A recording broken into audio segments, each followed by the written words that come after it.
I'm still not very well in the old noggin department, and just got back from another mind session as charity looks after people. But one of the weird side effects of being so down and this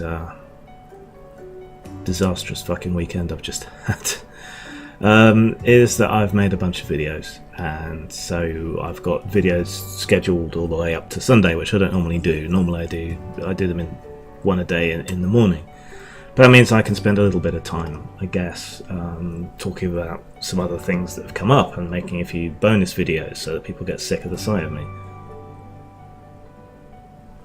So I wanted to talk about this Me Too phenomenon. And if I wait until I've got a free video slot on a day, it'll all have blown over and passed on. So this is all in the wake of the Weinstein situation. A man in a position of power, apparently very insecure, using that power to try and get women interested in him, and literally begging for sex and the slightest human touch, apparently from the tapes and so on. It's pathetic, sad and creepy all at once. It's a very weird and potent mix.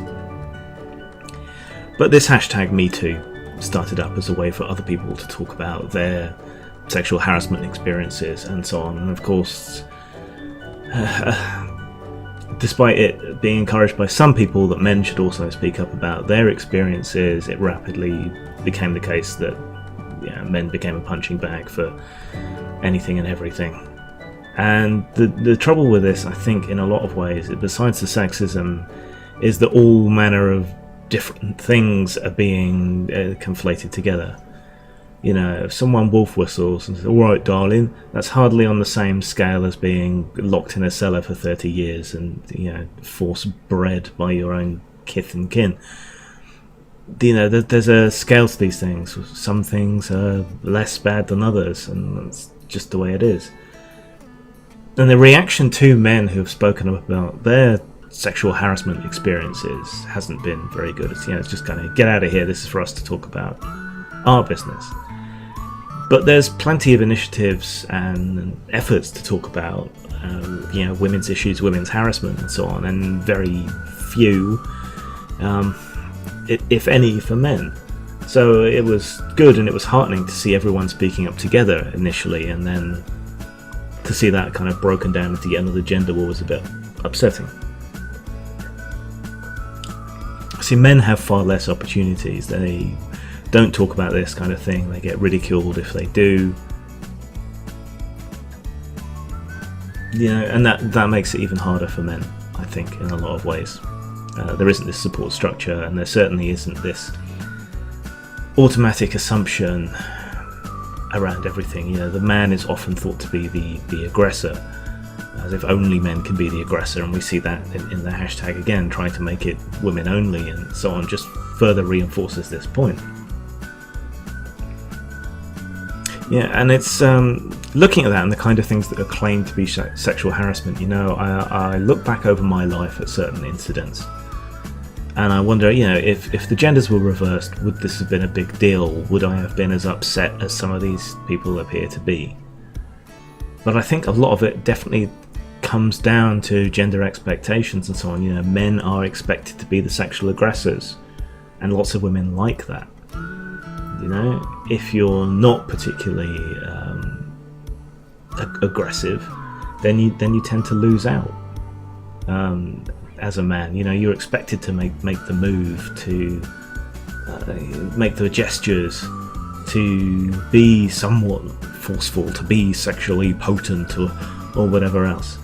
And if your approaches are welcome, that's all fine and to the good, and if they're unwelcome,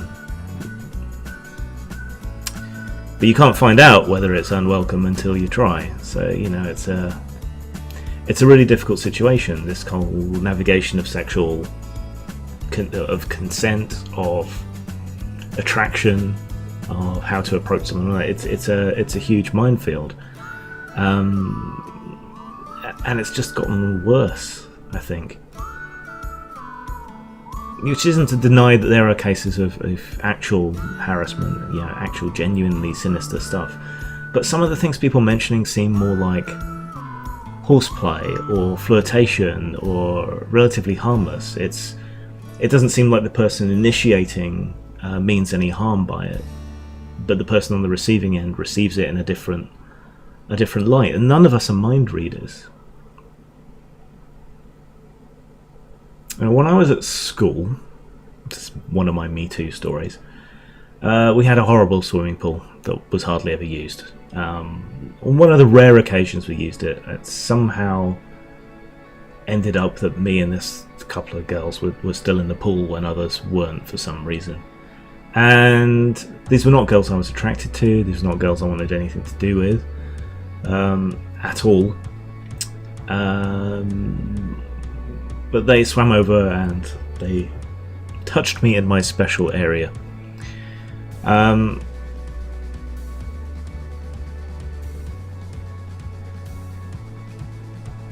I didn't feel I could say anything. I felt I would be accused of doing something. I didn't want anyone to think I was attracted to these girls because I wasn't. My interest at the time was very much locked on the cute goth girl in science class with the nice legs. But yeah, it wasn't something I felt I could tell anybody about. I didn't want to tell anyone about. But it didn't exactly, scar me for life. It made a couple of lessons a bit more awkward, I suppose. But I don't feel traumatized or scarred by it. It was just embarrassing and uncomfortable and horrible at the time because I didn't want anything to do with these women. At a party once, this girl who already had a boyfriend plopped herself down in my lap and started grinding, and I didn't want anything to do with her particularly. I mean, it's not that she was ugly or anything, but she had a boyfriend who was at the party, for God's sake. So yeah, that was just embarrassing and horrible because I didn't want to get into trouble. And of course the guy blamed me for his girlfriend sitting on my lap and grinding away. And yet that somehow seemed different and less problematic than if a guy came up to a woman and started grinding his cock against her. That would be seen as something far worse, I think, and there would be no question that he was to blame. Whereas in the situation I was in, I didn't do anything, I just got jumped on, and yet I was held to blame for whatever reason. And a friend of mine at a club once, sitting there minding his own business, this girl comes up to him in a short skirt, no panties, and grinds on his leg and leaves a substantial wet spot on his PVC trousers. He ended up welcoming the advances and sleeping with the girl. But can you imagine that the other way around? Some guy with his fly open comes up to a girl and rubs his cock against her ass. It's different, isn't it? Why though? Why is it different? Because we see men as the aggressor, always. A guy is supposed to be grateful for any attention. With the long hair draws comments, and I've had gangs of cougars playing with my hair without me realising necessarily straight away. Women seem to feel entitled to invade a man's space in a way that a man doesn't feel entitled to invade a woman's space unless he's a cunt. There's double standards galore all around here, and it's very hard to make sense of. So, I look back on these things that happened to me that I didn't really think that much of, and they didn't really prey on my mind, except the pool incident, because it was embarrassing. I didn't want anyone to find out, because I didn't want anyone to think I was attracted to these girls. But apart from that, and yet if you reverse the genders, either of those circumstances would have been something altogether different.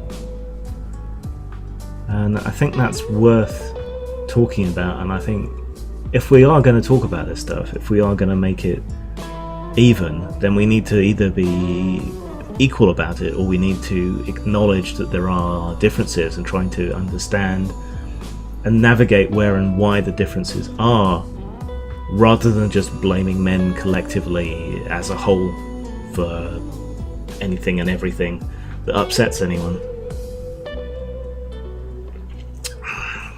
Zang.